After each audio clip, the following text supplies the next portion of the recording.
नागपूरमध्ये भारत ऑइल डेपोच्या सुरक्षेत वाढ करण्यात आलेली आहे। डेपोतून 15 टँकर शहराच्या दिशेने रवाना झालेले आहेत। टँकर चालकांच्या आंदोलनाचा नागरिकांना फटका बसतोय।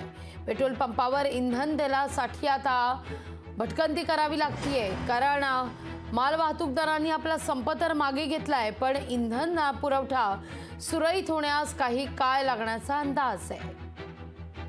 अधिक माहिती घेण्याकरता थेट जाऊया आपल्या प्रतिनिधी कल्पना नळसकर यांच्याकडे। कल्पना, नागपूरमध्ये नेमकी काय परिस्थिती आहे? आता भारत ऑइल डेपोच्या सुरक्षेत वाढ करण्यात आलेली आहे।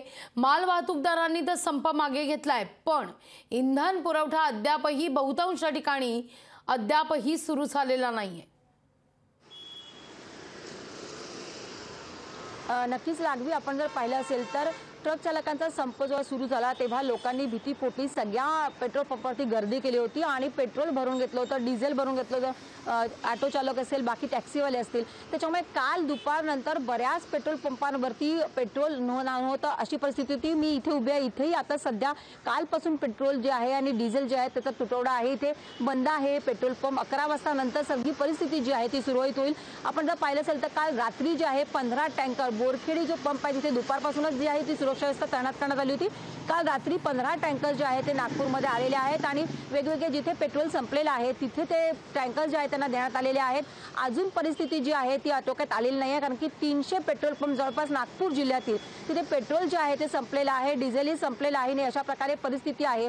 चालकांनी संप जरी मागे घेतला असला तो रात्री घेतलेला आहे, त्याच्यामुळे आता परिस्थिती जी सगळी परिस्थिती आहे ती सुरळीत व्हायला अजून दुपारपर्यंतचा वेळ लागेल, कारण की टँकर्स नागपूरमध्ये येतील, सगळे रिफिलिंग होतील।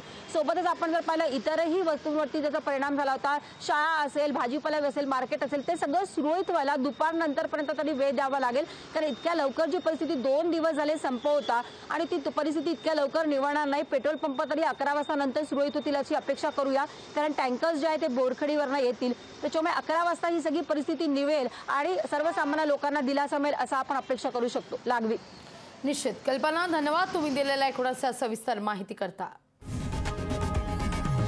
लोकशाही मराठी ऐका, पहा, जागरूक रहा।